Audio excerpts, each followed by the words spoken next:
Awesome. Here we are, Conversations with DJ. This is one of the many episodes that we've been filming so far. And today we have Connor Garnett. So please introduce yourself. My name is DJ. Oh, just kidding. Connor Garnett. Stoked to be on the pod. Thanks for having me. It's cool to be on. I feel like one of the first people I played pickleball against was DJ. I don't know if you remember. What was it? You and Deckel played me and Kai McMakin. In Houston. In Houston. Houston, yeah. This was like my third tournament, and we were going to battle against this guy. So stoked to be on the pod, and kind of crazy to see where pickleball has come since then, and just where we've come as well. Yeah, for sure. Thanks for coming. I do remember that match. Actually, something. Do you remember the highlight of me hitting a dink off the bounce, where like Kai basically dove for the ball? Because I hit a dink winner. Yeah. And then I had a different one where I hit such a good dink that he actually he ate the sideline of the court. Yeah. That was crazy. Yeah, you were on the right side there doing some damage. You had some crazy out wide dinks, and hey, we kept it close, but it was a fun one. You guys got us in the end there, I remember. So was that one before or after the time where you and I played in Sacramento? Sacramento was the first. Yeah. Okay. Yeah, so that was the first ever pro tournament I played was Sacramento. 2022. 2022, Yeah. September-ish. Yeah. And Derek Shearer and I played you and Mario Barrientos.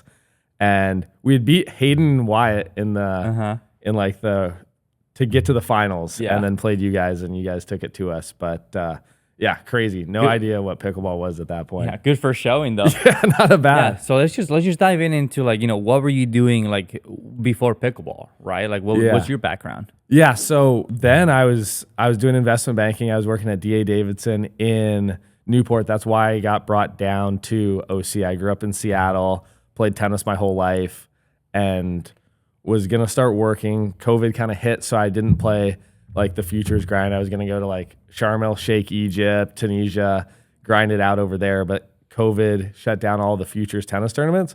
So I got a job. Was supposed to start in Seattle. They were like, if you want to have the job, because our office there was kind of some movement there, so their headquarters was in OC. So I was like, all right, worse places to be than California. Yeah, for sure. Moved out there, started playing pickleball a little bit just when I had time.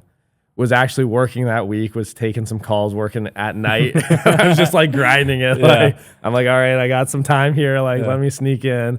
Played pickleball. Luckily, the only reason I was able to play that tournament too is because singles was Sunday. So the whole, at that point, singles wasn't Thursday and championship Sunday. So played mixed on Friday, was still working on Friday. Saturday we played, and then Sunday was singles. So it was pretty cool. First ever tournament. Struggled with the scoring a little bit, and Derek took a chance on me, and we took a silver in dubs, and then got a silver in singles, and Kyle Lewis got the dub in singles on that one. Yeah, really good weekend, man. And so obviously, you started playing pickleball, but how did that go about? How did that happen? How did you get started? Yeah, so one of my coworkers at Davidson, Claire, and then Krista Getcheva, I was a U.S. Open hitting partner for tennis, and she was working ops. And she lived, I think she was either coming back to Newport or lived in Newport at the time. And we had met just at the tournament. I was being an idiot one night, and there was a big group of us. And so she was like, oh yeah, I play pickleball. And she was in town, and she was like, oh, Connor plays tennis. He's probably halfway decent at pickle. So we went out and played some pickleball.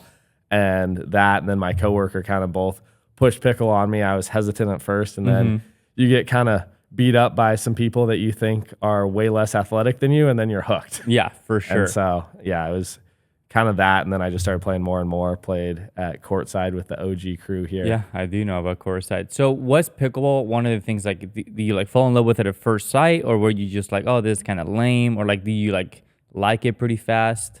I remember there was, we played at this park, Bonita Park, and we played 2 3-5s, and I was at the baseline, full tennis, running, dripping sweat after 20 minutes, and some guy asked me, hey, are you a pro at pickleball? And I'm a 3-5 at the time. Yeah. And I'm like, oh, no, I'm not, but I'm a tennis player. And I'm like, this sport's such a joke. And then I get humbled 3 weeks later, and I'm like, okay. And that was when I started kind of falling in love. Once I realized the so many more layers after that. But that first experience, I'm like, okay, if someone's thinking I'm a pro here, like, Yeah, can't like be that tough. like what's going on, right? Yeah. So what made you, obviously now you do full-time pickleball, right? So what made you want to go and quit your job and be like, hey, like, let me take a chance on this? Yeah. I mean, that's a great question. I really tried to toe the line as much as possible because I had a good job. I really enjoyed it. And it was January of 23. I had gotten signed by the PPA, got drafted to a challenger MLP team. So doing investment banking, I like to break down the numbers. And at that point, I was able to break even with all of my basically expenses. So if I wanted to go and travel and play all the tournaments with what I was getting in those contracts, I wouldn't lose any money for the year. Like my bank account would stay the same, or maybe go down just a little bit. And so I was like, too many stakes at the tournament. Yeah, depending. Yeah, exactly. If we go to Ruth Chris, it's going down a little bit, but yeah. So I was like, all right, let me take a chance on it, see what happens. Yeah. Luckily, my job was super understanding. They were like, yeah, if you're gonna go play pro pickleball, makes a ton of sense. So I still have a great relationship with them and was able to jump in, play some pickle, and now the rest is history. Yeah. So do you decide on just doing pro pickleball just because you actually just enjoyed it more than your last job, or? Yeah, I would say like investment banking is one of the only jobs I would do working for someone else because it is competitive, it is high stakes, it is like it's almost like a sport in a sense. So that's why like I always had that bug. So like playing tennis, playing pickleball, all these things were very similar. So I like a little bit of the extra freedom of playing pickleball. Yeah. And so it was like something where I was like, I want to go do this, be athletic, be outdoors. But yeah, I liked it probably a little bit more. And I thought like, hey, like it's not that I wasn't enjoying investment banking. It was just more that this is like a once in a lifetime opportunity. And Yeah. I mean, with where the sport's now, like one of the things I always say is I'm in a lot of the same conversations that I was in investment banking, except then I was like the guy in the back taking notes. And if I talked, I was going to get death glares. And now I can actually contribute to the conversation being a pickleball player, which is crazy. Sure. Yeah, no, that's great. And obviously, like, fast forward 1 year, you're here, right? Probably making more money now than you were last year anyways. You are number 3 in singles, got one or two titles now? One title. One title. You made a couple silver medals for sure, and singles and doubles? Yeah. Two silvers and dubs, which is amazing.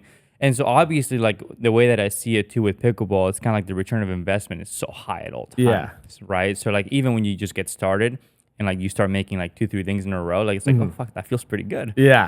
So it's like you right away you just get hooked because everything happens so fast, right? So that said, I know you and I talked about a little bit like kind of about your end goals and who you want to be in pickleball, but if you want to just kind of tell the audience what that looks like for you. Yeah, I think with pickle, I mean, a lot of what I'm trying to do is, I guess it's kind of changed. Like, I think when I started in pickle, I was like, I just want to like, I always have that business side of me where like I am doing camps. I have like my Twoey gear. Like I started some hats and merch that you can get on my site, ConnorGarnett.com. Shameless plug there for sure. Big shout out. And like that stuff. But I've started to realize with how competitive it is, like especially this year, like if you're not putting 80% of your time into pickleball, you're going to start to get passed by. So I've kind of shifted that mindset where I would say probably the first 3 or 4 months of this year, I was like, all right, like I'll do a little bit of training and a lot of just like the other stuff. And now it's like, I'm going to go heavy into the training side of things and then do this when I can. Otherwise you're going to get passed by. And I think I hate losing. So, it's, I don't know. Have you felt like this year to me seems like kind of the biggest year where like it starting to feel like a true sport where if you're not giving it your all on the training side, you start to get past. Like, how have you kind of seen that this year? Yeah, that's a good question. So obviously I've been playing for a long time now, since 2018. And I had some like wrist issues, right? Yeah. And this is like just this past weekend is the first weekend that I played without pain in 2 years. Okay. So like my issues kind of started around Sacramento APP, believe it or not. So like that tournament, my wrist was like gone. Yeah. Too many drives for me. I get it. Yeah, exactly. But anyway, so being able to, I was 2022, I was APP. 2023, I was signed with the PPA, right? and then being able to end number 11 in the PPA men's doubles with no wrist. Yeah. It's like it shouldn't be that way, right? Like I was like, I need to play right side, and I have to scorpion everything because otherwise I just can't play the game. Yeah. And that's how bad the pain was. And I still ended, like I got a couple bronze medals. I beat the Johns without a wrist. So like, you know, whatever, like that's what it looked like last year. And then this year, like the pain, like the level slash like the level of the people in the PPA now slash like the amount of pain that I had coming to these tournaments, I just couldn't keep up. Yeah. Right. Like everything has gone so much faster. Everyone's so much better. They're all making like way more balls. Where last year I was like, okay, if I make 4 dinks in a row, I'm probably gonna win. Yeah. You know, where now I just can't do that anymore. And when I had the pain and everything got into a hand battle, I just couldn't keep up. Right. So I went from like basically being injured for a year and still doing really, really good to now being like, okay, I just need to take the time off. Otherwise I'll never be able to compete again. Yeah. Right. So yeah, to answer your question, it's like, this year has been like the most difficult, like pickleball year talking by far. Yeah. And then you also have people like, big shout out to like Blaine, right? Like he's doing a really good job subbing for Thomas. Obviously, I don't want to bring it up too much, but like your guys' loss against Spencer and Roscoe, which were, you know, undrafted people, you know, beating a premier team. Like these are players that are very, very good, you know? So yeah, just to answer your question, I just think like the level has gotten so much higher. Yeah, no, I think it's a testament like in like those matches in MLP too, where like it is rally scoring, a lot can happen, and there's a lot of good players on this like that are just in pickleball, and you see some of these upsets where right now the sport, you're gonna start to kind of, as it progresses, have those kind of big 3 like tennis eras, and like we'll see. I mean, the Johns could kind of maintain that, or we'll see some new teams. I mean, Dylan and J-Dub on the men's side have proven that they're one of those top teams. And so it's kind of exciting where now it feels like the level is the closest it's been. I mean, you look at like a men's qualies draw. Yeah. Like for singles, it's like 100 just scrappy college tennis dudes that are ready to come take your paycheck. Yeah, 100%. And I think, but also I think that's what makes it so fun too. 100%. You know? Yeah. Like in my opinion, like 2 years ago, like Dylan and I were playing APP Mesa at the end of the year, and like we didn't want to be there. We was like, okay, just another tournament, like you know, whatever. Like okay, I guess we'll show up and like try to get a bronze or whatever and get paid and leave. Yeah. We're like now, like it's so close that it just makes it that much more fun. And the training becomes more fun too. It's like, okay, now I got to go out there and like train, and I got to do other things. And just by doing that, you also become a better player. Yeah. And that's a lot of what, like, you know, just for inner stuff, like that's what feels good too. Just actually getting better, you know? Yeah. And I would say too, it's like you look at the players like that are on the sidelines that are kind of like trying to get back into it now too. And it's like the level has gone up so much on the pro side because everyone is forced to get better. So it's like you could still be losing to the same people, but that doesn't mean you haven't improved tremendously. It's just they've improved more. And so that's the thing. Like it'd be cool to like throw up like a side-by-side comparison of like one of the best points of 2022 and one of the best points of this year. And it's just, I mean, paddle technology helps a lot too, but just the competitiveness is crazy now. Yeah, absolutely. So do you think, in your opinion, PPA, just normal scoring, who's harder to beat, Ben and Colin or J-Dub and Dylan?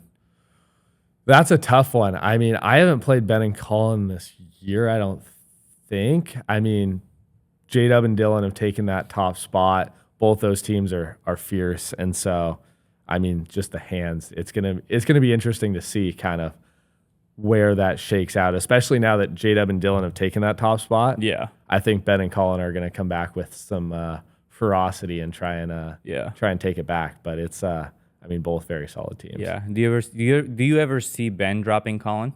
I have no idea. I mean, anyone can drop anyone. I mean, that's the crazy thing about pickleball is just like that side of things. I definitely I'm a firm believer in trying to stay with a partner longer term. I think I have bounced around a little bit, and looking at it, you want to find someone that you can trust on the court with you to like grow together, I think is a huge thing. Look at like Fed and Pablo last year. Yeah. And like, I want to say, and this could be wrong, but at the beginning of the year, neither of them were that well known in doubles. And just by playing together and trusting each other, they went on, had some crazy runs, and now both of them on their own have had really good results with other partners. Yeah. And so finding that kind of longevity with a partner is key, but then you also have to be like, hey, like if it's not working, like they both went on and had some big wins. I don't know if they ever beat the Johns brothers. Not together. Not together. Yeah, not together. And then Pablo and Hayden beat them. And then Federico and Hayden. Yeah. But Hayden's the man, dude. Dude, 5'5", just fucking like just chopping people up, man. I love Big H.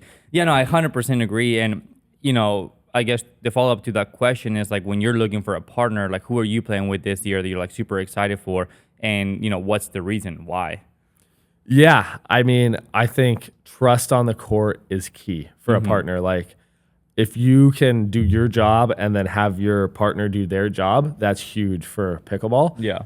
And it's honestly, it's a learning thing too. Like, I've kind of like had a lot of different partners and seen a lot of different attributes that I like and a lot that I don't like. And I mean, having an attack out of the air, like for me, I'm more off the bounce. So it's like finding those complementary styles. I'm playing a decent chunk with Alex Strong and Tyler Leung. So stoked. I mean, both Utah Black Diamonds. Diamonds, I was going to do like some hand sign, but I don't even know what gang sign I can throw up for the Diamonds. Let's just not do that. But yeah, it's like, and when you feel a little bit more comfortable out there and you have that relationship off the court too, that's huge as well. Like one of the things on the court and off the court, it's like if you can't see yourself like hanging out and like going on a car ride with that person and like being in the car stuck for like 3 hours and like not feeling like you want to like jump out of the car, like you probably shouldn't play doubles with them regardless of like how, like even if it's like J-Dub, Dylan, Ben, and Colin all in one person, like you still probably won't like do that like well with them just because you're not trusting each other and having fun out there. Yeah. No, I 100% agree. And that's part of like what makes pickleball fun and what makes you want to keep improving and get better, right? Because as a team sport, because you play very good singles, obviously, but you're playing basically twice as much doubles as you are singles, right? So then you got to find this person you're like willing to go to battle with, but also it's one of those things like as a team sport, you're playing for somebody else as well as you're playing for yourself. Right. So to me, it's like when I look at like, let's say Colin, which I'm really close with, it's like, well, when I play with Colin, it's like, well, fuck, I want him to win just as bad as I want to win. So it's like, you know, when we play together, it's like, okay, let's really do this. Yeah. So on the other hand, if you're playing with somebody that like you don't really care about, you're like if I lose, like, yeah, it sucks for me, but like, you know, fuck this guy. and it's interesting too, because the one thing I have noticed as well, like on some of the like teams I've played, like I've had some good results with people that like I'm not the closest friends with. And like even like college tennis, like we had one year where like I wasn't like super close with them and we just trusted each other. And so if you can have trust, I think that's the first and foremost thing. Like if you trust each other on the court, you don't have to like each other, but if you have that mutual respect, that takes precedent over anything. But having that friendship as well is super helpful just on making pickle fun. But I don't know. The other interesting thing that I was thinking about is like with MLP, you have like definitely a little bit more chirping than like a PPA. Do you think that how do you think that affects partnerships going into like a PPA? Because like, I don't know, like there have been matches where it's gotten chirpy. I saw a little bit of you guys going against Vegas. Yeah. And that got a little like, could you see yourself playing with someone on the Vegas team in a PPA? How does the on-court stuff translate to the like off-court? And is that something that you think is going to get worse in MLP as well? That's a good question. So, I mean, questions. I threw a lot at you there. The number one thing is like, do I see myself playing with somebody from the Vegas team? I do. I feel like the difference between me and like a lot of other people is that I just view, like you included, I view a lot of you guys just like harmless, you know? So to me, it's like, you can yell, you can yell at me on the court, but it's like, what else are you guys going to do? Right. So like to me, like, especially and not you included in this case, but lately I've just been seeing a lot of like angry tennis players on the 100%. pickleball court. Yeah. And I play tennis, not at your level, but I play tennis myself, and I've seen a lot of those. And it's like, they're just harmless, right? So I just don't care about it. Yeah. And I just don't think it's even personal, because I just think a lot of it's like insecurities about themselves. Yeah. So like whatever they do, I never think it's towards me. Even if it was, I'd be Yeah. like, oh, like whatever, like I don't care, right? So I would never, like, if you yell at me in an MLP match, even though we're in different leagues, like I would never view that as in like, oh, like this guy hates me and like he wants to like fight me. Like I just don't think that way, right? So for me, it's like, okay, like that's just how you act on the, not you, but like that's how this person acts on the court. That's what makes them play better. Then so be it, right? Like I would never fault Matt Riot for like talking shit when he plays better that way. I would never hate him for doing the same thing, because at the end of the day, it's like they're trying to do the best they can for themselves. Yeah. Right. So yeah, no, I think it's fine. I think everyone's harmless for the most part, and like if anything actually got too serious, then we can probably go to the parking lot and figure it out if you want. Like, that's fine too. And then to answer the other question, as far as like, is it gonna get worse? I don't think it will, because there's still a lot more PPA than MLP format. So I think everyone's going to stay somewhat amicable. Now, I think if it was mostly team events, if it was mostly MLP-wise, then yeah, like if you and I are in a team, like I have your back all the way up until one of us gets traded. Yeah. Right? But then again, now there's like more PPAs, and there's also so many trades going on. It's like I can have your back for a month, but then like if you're in a different team, it's like I'm gonna back up my homie that's in my team, right? Yeah.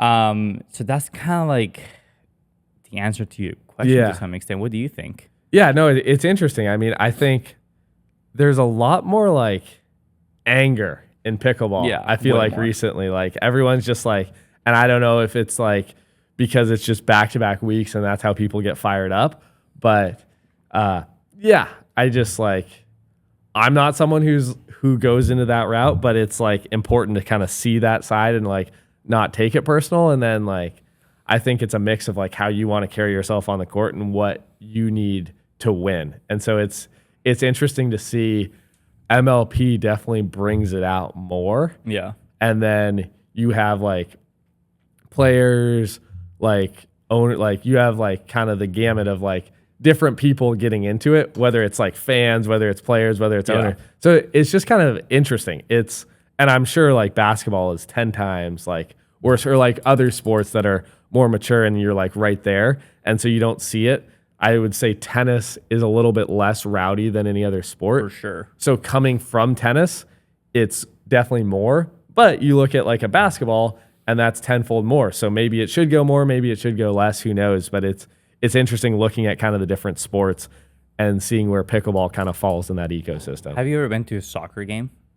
I have been to Dude, the they fans get there. wild. Cool. Like people literally like are like, you have somebody from opposite teams close to each other, there's gonna be a fight. Yeah. Like all the time. Like people, like there's stories of people dying, like you like getting like stepped on, like it's crazy.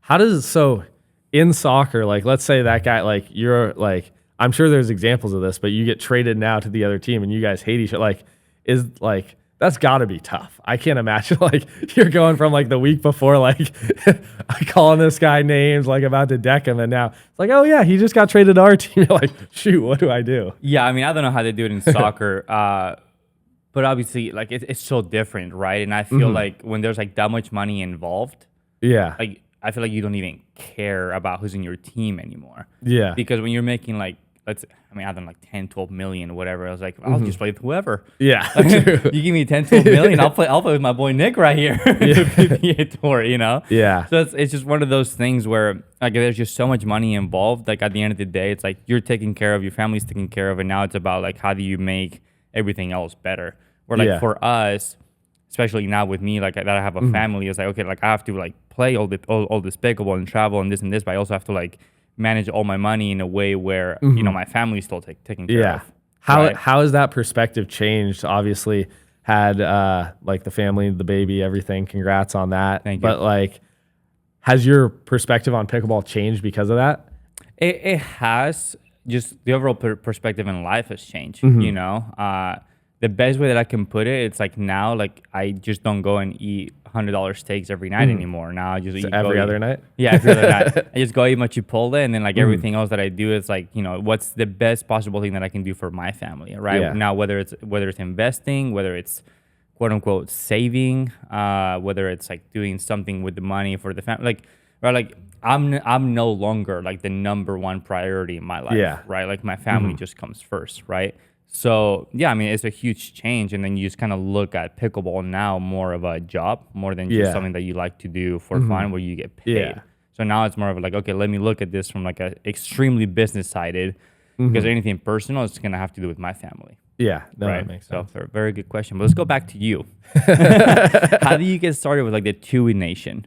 Yeah, so Twoey, I had some people start calling me Twoey at like From tennis or pickleball? from pickleball. Okay. But so I guess the origin of the Twoey was my dad taught me to bat lefty in baseball. My first sport was baseball. And so got in baseball, if you bat lefty, one, it's a different look for the pitcher. And then two, you're closer to first base. So started playing baseball lefty. I was kind of known as the guy that didn't hit home runs, but got on base more often than not. And so that was kind of the start of this side of my body being a little bit more comfortable. Yeah. Went into tennis, and really the difference between baseball and tennis is baseball, you're kind of pronating down with like the hands, and then tennis, you're coming over it on the backhand.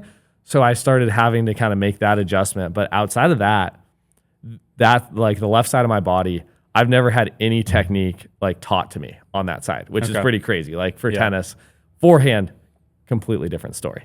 Tennis, that forehand was garbage. And so that came into tennis. I had a really good backhand in tennis, was known for that. And then in pickleball, same thing. Started hitting that, loved the ATP, and was just like, hey, like, why don't I start doing something fun? I always am looking for the business side of things. So I made some hats, and it was actually perfect timing. Right when I won Los Cab, the day before was when I got the first shipment of hats in. And so some might say I waited to win a tournament until I got the shipment of hats in. Right. And so That's what like, I would say. yeah, exactly.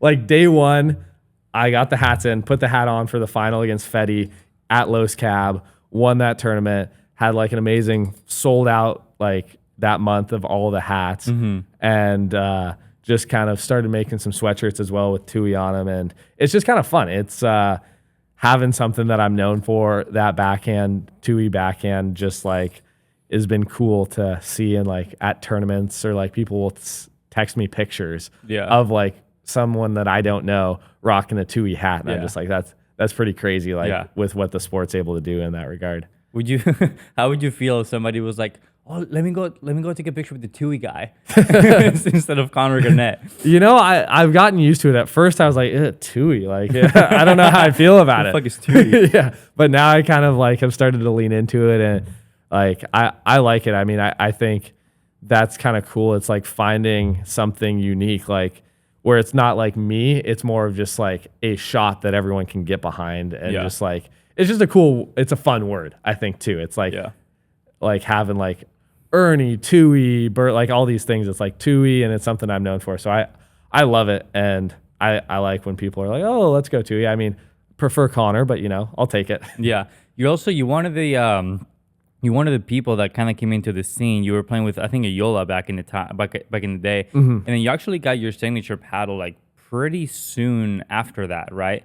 Yeah. So like, what are your thoughts, and how do you envision kind of like having your own paddle? Because when I look at like tennis players, like, you know, like I could be wrong, but everyone knows a certain racket is Rafa's, but it doesn't say their name on it. Yeah.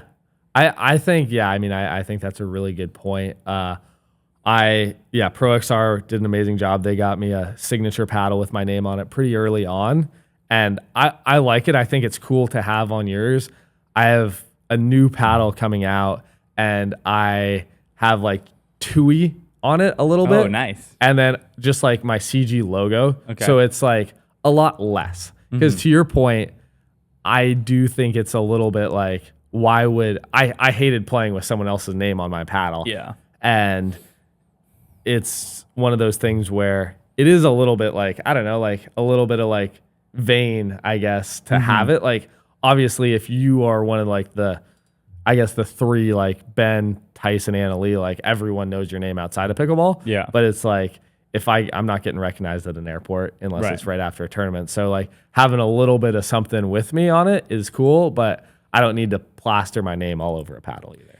Yeah, it's just interesting, right? Because so like I never had like my logo on a paddle up until Engage made something, but we kind of talked about at the time it was like, well, I'm happy to play with a paddle. I already play with it. Yeah. If you want to make me a badge with my logo, that's cool. But like to me, it's pointless to have a paddle with my logo to sell, because if I look at the sales at the end of the year and there's like 10 people bought it and like 8 of them is my parents, like, you know, what's the point of that, right? So it kind of has to be a win-win situation. So I just don't understand like the necessity in like a lot of these players being like, I need my signature paddle. Yeah. Like anytime they have a new contract somewhere, it's like, I need my signature paddle. Like what do you think that is? It's just like an ego thing? Yeah, I mean, I think having a signature paddle that you can design is really good. I think that like if I didn't have my name on it or had it on it, like whatever sells the most paddles, like 100%. But like I do want to have a unique paddle. Like I don't want to have the same paddle. Like, I mean, my signature was the same as Zane's for a while. And so like I did have a signature. Yeah. And one of the main reasons I had like my name on it was just so it'd be different than like Zane's. Yeah. But as long as you like, I think it's more important to have a paddle that's unique. Yeah. That is known as your paddle. So like people who are watching will buy your paddle, and you can like articulate why this paddle is so good and why you like it. And so that I think is important, having a customized paddle, whether it has your name on it or not. I don't think matters as long as it is known as like your paddle.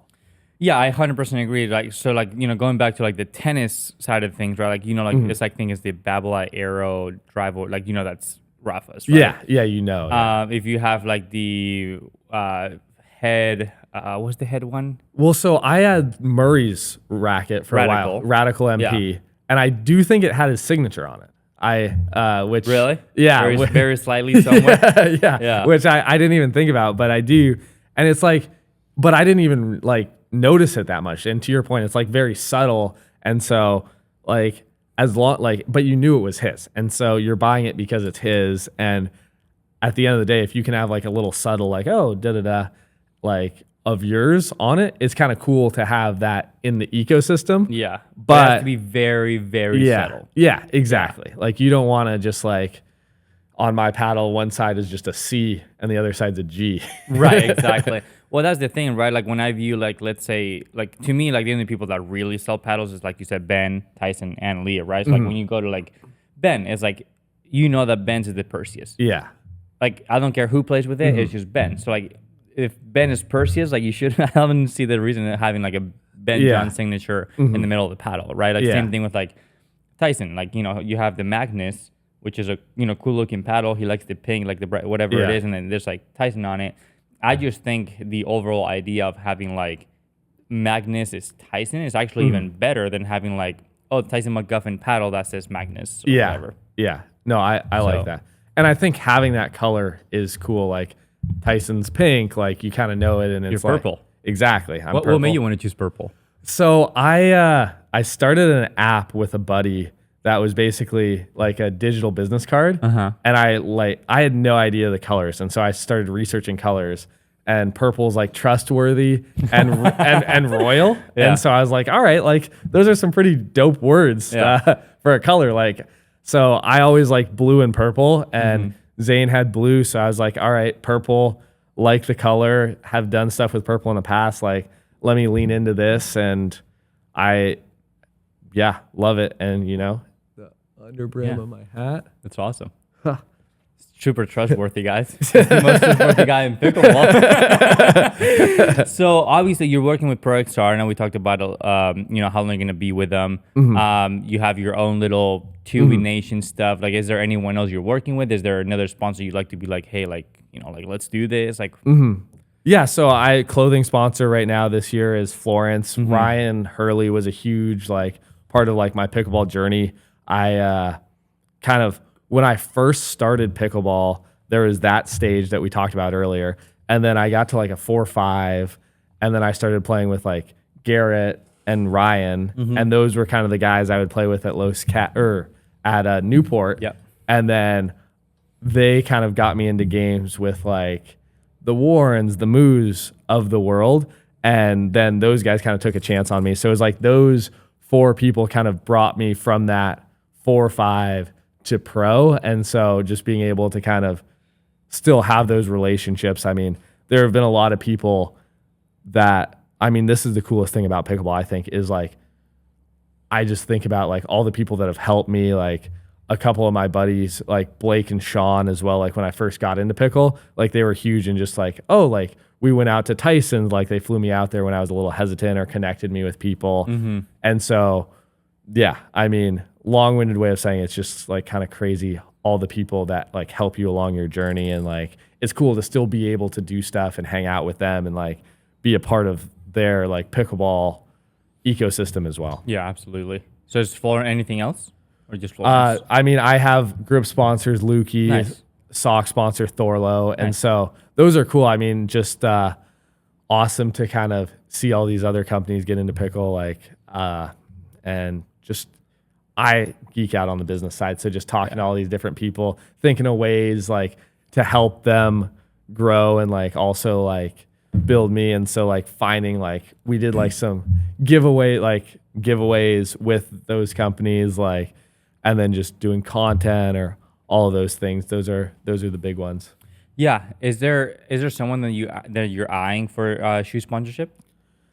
So shoe sponsor, that's kind of the one that's interesting. I've played with the K-Swiss shoes, and I like the shoes, but I'm kind of looking around and seeing what's out there on the shoe space. Yeah. And Shoes are tricky, man. yeah, you got to find one that you like. Yeah. And I like, for me, because I slide so much and I like, especially in singles, put everything to the limit there.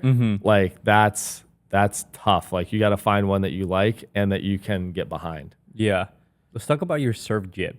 Serve Yips, let's do it. What's going on with that, dude? So, I'm so glad because this is the perfect time to bring it up. Watch MLP, no Yips. How did it get started? Yeah, so I would say that it was a lot of kind of me not practicing and me not like, the backstory is, if you were my partner, like the 4 or 5 tournaments before that, I think it was like right after we played, because our last tournament was it? You missed them in Dallas for sure. Oh, in Dallas. Yeah. Oh yeah, I forgot about Dallas. Yeah. Well, how could you? We almost beat Paul and Fez. Yeah, I know, with that, sir. And so I think that was actually where it kind of got started a little bit, was Dallas. Like, I just hadn't been training a ton. And so in Dallas, it was there. I had kind of gotten like, I was hitting my serve and just saying like, I'm just going to go for it past Dallas. But internally, I was like, every serve, I was like freaking out, and nobody saw that. Like there was a good like 2 months before Atlanta, where I was just like super nervous on my serve. And like, I think I told Travis, we played North Carolina together, and I'm like, dude, I just need to hit my serve. And like internally, like, was freaking out. And so this MLP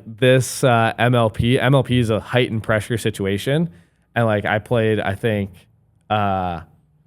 shock, and we were playing mixed doubles, and I missed a serve, and Hayden was like, oh, he's got the Yips. And like, before that would have like bothered me, and I missed that serve, not because I had the Yips, I just was going for my serve and missed a serve.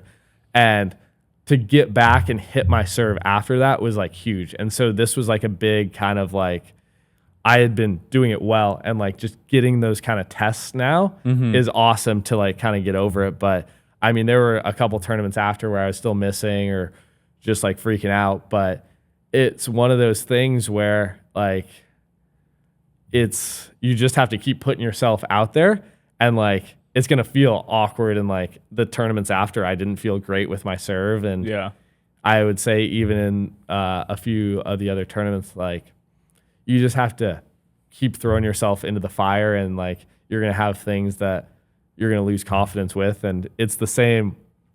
I mean, one of the things I enjoy seeing now is when someone like misses a drop. It's very similar. It's like, I'm like, I know that feeling. Yeah. I know that feeling. I know where you're missing that drop, bro. I can relate. I can support. But it's and it's just like everyone's gonna have those things, and it's you got to get through it.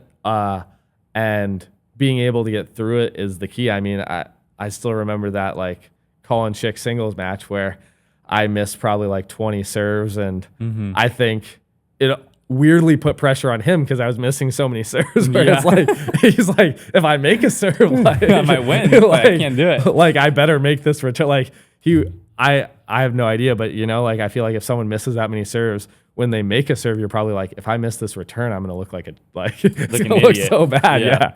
Well, there's such a weird balance between like, well, first of all, there's like a difference between like missing it because you have the yips and missing it because you're going for a good serve. Exactly. Right? Yeah. And then there's also like a balance between like, okay, like how much do I really want to go for it? How much can I trust my paddle? Right. Yeah. Like, we don't have to get into your paddle stuff, but obviously like paddles do delam. Right? Yeah. So when you're hitting shots and the paddle is like either slowly or quickly delaminating, as you're playing a match, it's like every shot kind of feels different. Yeah. Right. So you go for the same exact swing, and the ball / paddle is taking a total different reaction. It's like, well, how can I really trust anything? Right. So it just makes it super difficult. But to me, it was just funny that it was the serve. Yeah. Because you could just hit it. Like you could just like hit a normal serve. But you refused to do that. You wanted to go for it. Yeah. And you were missing it. Yeah. And it was like one of those things too. Like, I mean, Atlanta was crazy because it was something that I probably should have worked on more in practice before then. And it just like kind of culminated with like a lot of other like yips come from like, I fully believe like to be a great player on the court, you have to have kind of all of your like life in balance to some extent. Yeah. And so it's like, you have to be disciplined. You have to like do all these things. And so it's like, that's why I love sports as well. It's like a true like showcase of you as like a person and overcoming these things. So it's like, yeah, like I could have made the serve in, and I did. I mean, the Atlanta like tournament after, I was like, just like throwing in some serves, but like ultimately to succeed at a sport, you got to be going for all your shots. And like, even after that, like I could see like when I went for my serve, like it just, that mindset going into the point is so much better. Yeah. Yeah, no, I would 100% agree with that. So, obviously, you know, you've been playing pickleball for a couple of years now, and you've seen like the huge jump from like how it was played, change of balls, right? Like change of paddle specifications, things like that. So now kind of seeing that the faster pace, like drive and crash, speed up from like the ankles, like is working now. Like, how do you see, or where do you see the sport going in the next like 6 months to a year?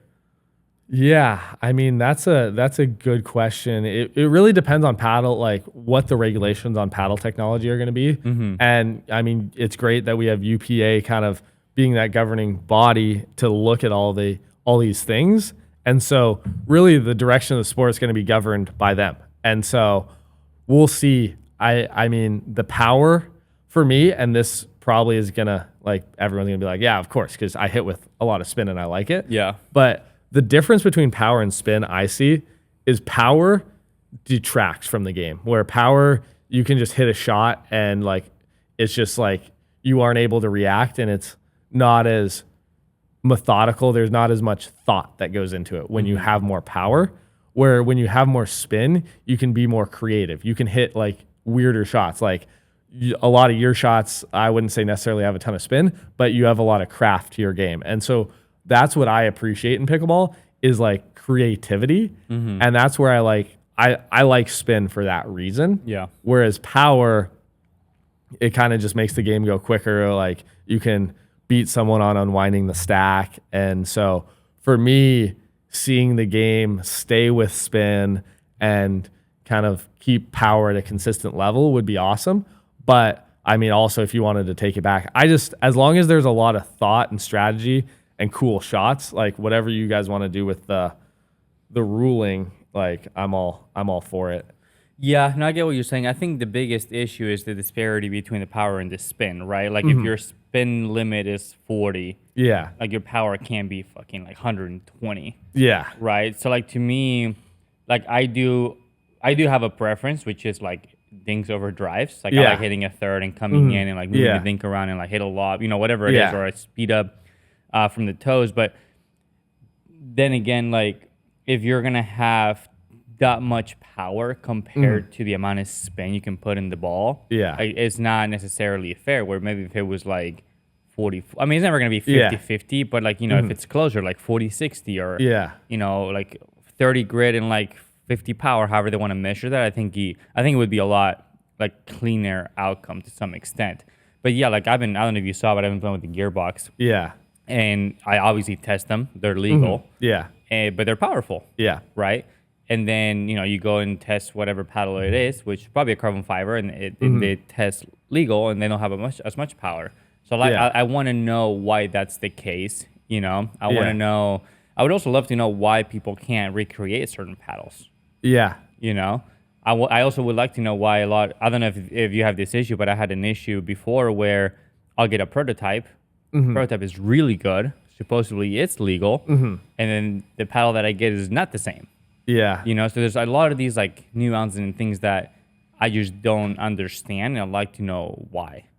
Yeah. Yeah. No, I mean, it's interesting. And I think the other thing that like I always kind of like keep in the back of my mind is I haven't been in the sport for as long as you have. So I haven't had to deal with the change of like the change to spin. I kind of came in when there was already spin. And so this is now a change to power. So I always think like, okay, like maybe we'll figure this out and like power won't detract from the game. But it's tough for me to think that just with how I've seen play go. And so, yeah, I would say there's definitely some leaders in power, and there's been some kind of like steps back on the power side. And I like that, and we'll see where it goes. And I mean, wild ideas like, tennis has like 4 surfaces. You have clay where it's so much harder to put the ball away. Like, what if we had like the wood paddle like circuit where it's like 2 months if you play with a wood paddle, 2 months you play with ball right away. 2 months you play with just like absolute like cannons, like you play with tennis rackets and just like fire it. Like you could do a lot of cool things, and that's one of the things about pickleball and where it's going is the future isn't written. So you can make this sport unique, and the more you can separate it from other sports and keep it kind of at its core. I mean, the name pickleball is like such a goofy name. Like, I love that about it. It's like pickleball. Like we're playing pickleball. Pickleball, Twoey. Yeah, exactly. Twoey, pickleball. Just the only 2 words you need to know in the sport. That's all you need. And so it's cool. Like we'll see how it goes, and as long as we keep having fun with it, I think good things will happen. Yeah. Do you have a preference on power over spin? Spin for sure. Yeah. It's just you can do a lot more stuff with it. That being said, when I am now I've kind of added a little bit more power to my paddle. It's so much nicer on the counters. I felt like it was just like, now I can actually put a little bit of pop back. And say no, thank you. Well, it is just interesting because, like you said, like I've been playing for so long, right? So I've been from, complete control, like no spin, to a lot of fucking spin. Especially when I played with a carbon back in the day, that was like extra spinny. And then I went from that to D-Lam, which was a lot of power. And then now it's basically got to the point where you want the spin, but if you have power, you can just kind of hit through people. And anything you hit a little bit high, I'm gonna put away at some point. It's gonna take 1 or 2 shots. It's gonna be put in away. So it's interesting to see how over time I've had to readjust my game, basically every 6 months to a year. Yeah. Because you also what people don't realize too, it's that in your case you swing. You do all these things. But if you had a Pro Kenix, you probably couldn't swing that hard, right? Yeah. If you have when you watch Dylan play, for example, with the 002, which is Poppy, everything is boom boom. It's super quick little twitch muscle, and I just don't want to overhit anything. Yeah. Right? So but then if you gave Dylan a normal carbon fiber paddle is going to be softer, like a 60 millimeter, then he's going to have to swing more. Yeah. Right. So then you have to always be readjusting your game accordingly to what paddle you're playing with. where I probably would like to see us personally playing with different balls. You know, like I wouldn't mind seeing like, you know, Vulcan sometimes, Franklin sometimes, Dura sometimes, and you're just kind of seeing how people react to that, right? Because if you have a tournament every weekend with the same paddles, with the same ball, you're going to get the same outcome every time. Yeah. Right? Where in tennis, like you were saying, you actually have like, especially if we're going to go like the tennis aspect, not even like the football aspect or whatever, then yeah, like have like different surfaces. Maybe have a different, tennis has like 40 different balls. Like it's crazy how many balls they have, right? And you see people just naturally being better on one surface than the other.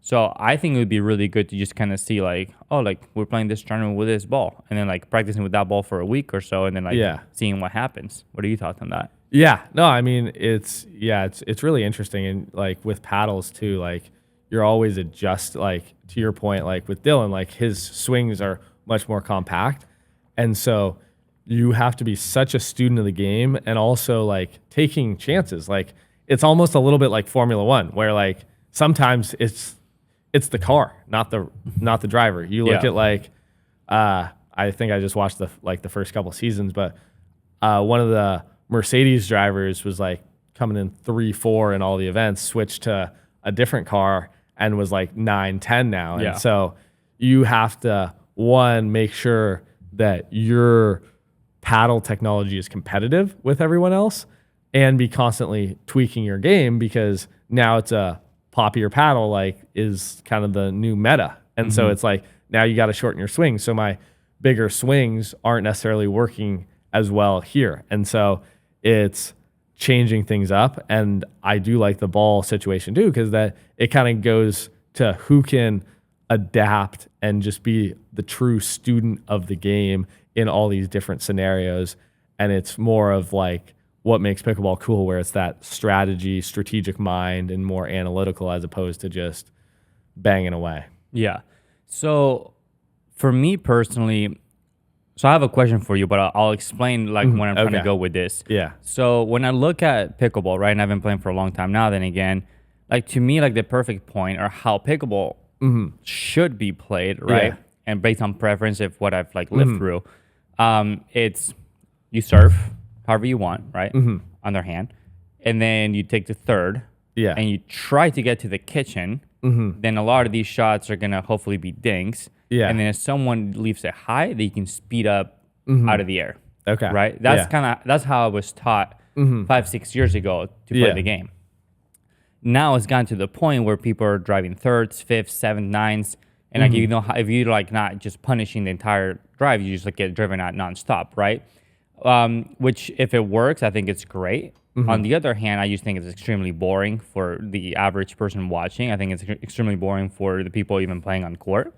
So in your head, like how should be pickleball played if you had to like choose? Yeah, I mean, I like some of the drives in there. Like I like to drive a third, maybe a fifth, like going at them a little bit, like testing their hands, getting up to the kitchen, get some dinks in there, and having a firefight. And like being aggressive with dinks. Like that's one of the things where it's like, oh, like moving people around, and like there should be some strategy in there. But for me, that firefight is fun. Like just having that hands battle and being able to start it a little easier with new paddle technology. Like I like that. As long as you're not losing like the firefight and it can't just be like a one shot like kill, like then I think it's great for the sport. And there has to be strategy, because if it's 3 or 4 shots, you got to pick the right one to attack, whether it's out of the air, off the bounce. But yeah, there's just got to be like, it's got to be a 10-shot rally. Like that's at the end of the day, like you got to prolong it with strategy in a 10-shot rally and have some speed in it. Yeah, I 100% agree. Well, I'm just going to, thank my sponsors real quick. Obviously, always thank to Stack, Hesacor, U Dripping, and Head. Use DJ Young code at the end for a nice little discount on the checkout, and just opening up the pod to whatever you want to talk about. If there's anybody you want to thank, just say hi to your mom, whatever you want. Thank you for coming, bro. Yeah, no, thanks for having me on. It's awesome. Yeah, I mean, thanks to all of my like, it's cool. Like all the people that help you in pickleball, those sponsors. ProXR was one of my first sponsors. Florence, just like because they were early on. Thorlo getting into it now. Lukey grips, like all of those. Like it's cool to like see all the people helping.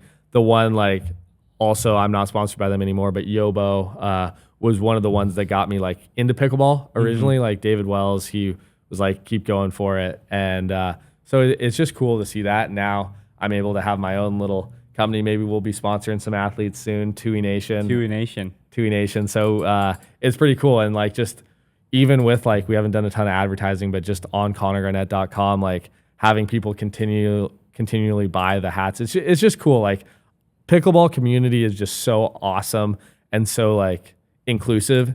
And that's one of the things that like I'm super grateful for finding pickleball and hope we can keep just that inclusivity with. Yeah. Let's go, baby. Awesome. Good stuff, bro.